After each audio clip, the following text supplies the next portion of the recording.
dari kelompok 4. Saya Reni Purnamasari dari kelompok 4. Saya Sala Aurelia dari kelompok 4. Saya Fauziah Raukmaya Ilahi dari kelompok 4. Saya Septiana dari kelompok 4. Dan Anissa Aprilianti dari kelompok 4.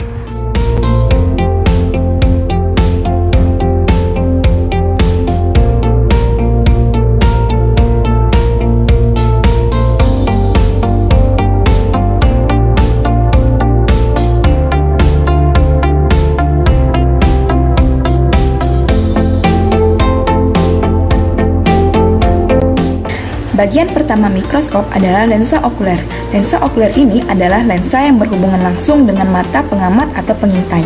Fungsinya untuk memperbesar bayangan objek, di mana perbesaran pada bayangan objek ini terdapat 3 macam, 5 kali, 10 kali, dan juga 15 kali.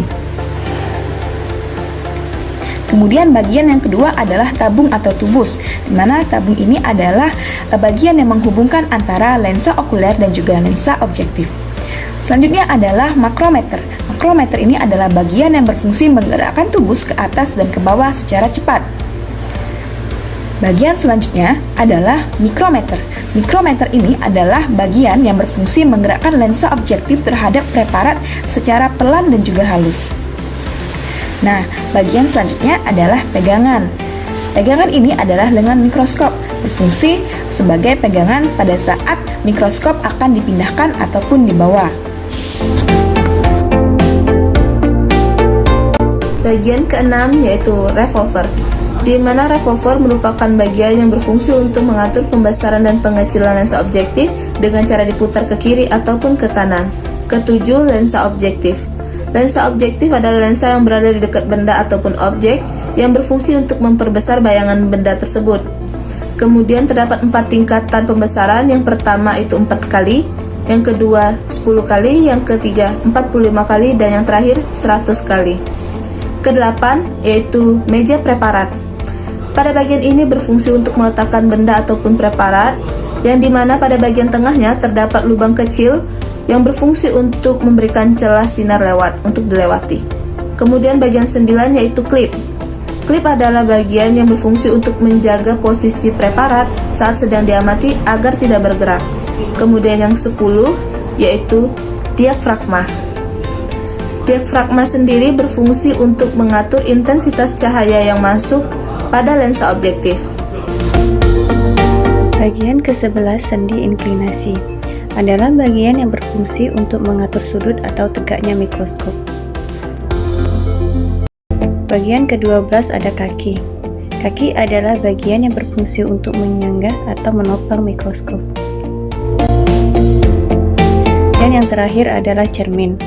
Cermin adalah bagian yang berfungsi untuk mengatur cahaya pada objek. Terdapat 2 bentuk cermin, yaitu satu cermin datar digunakan ketika cahaya yang dibutuhkan terpenuhi. Yang kedua, cermin cekung digunakan untuk mengumpulkan cahaya.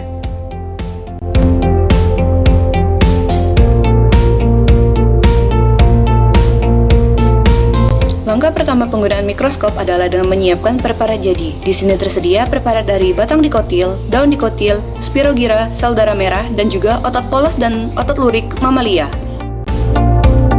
Langkah kedua adalah mengatur cahaya dengan mengarahkan cermin ke arah objek serta melakukan pengamatan di tempat yang lebih terang.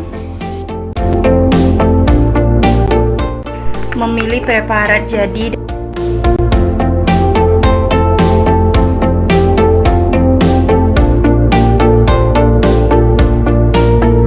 dan meletakkannya di meja objek.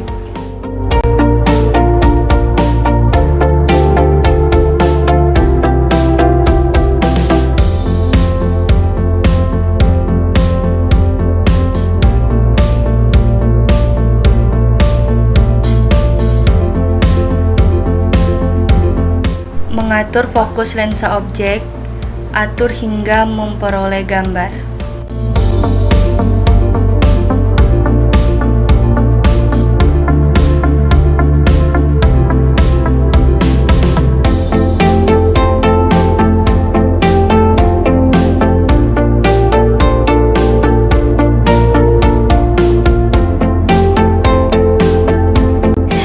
Selanjutnya kita bisa ngambil preparatnya. Kemudian kita bisa luruskan kembali sudut inklinasinya. Gunakan tangan yang dominan untuk mengangkat mikroskop. Kemudian letakkan mikroskop ke dalam tempatnya. Itulah tadi video cara penggunaan mikroskop dari kelompok kami. Semoga bermanfaat. Saya akhiri. Assalamualaikum warahmatullahi wabarakatuh.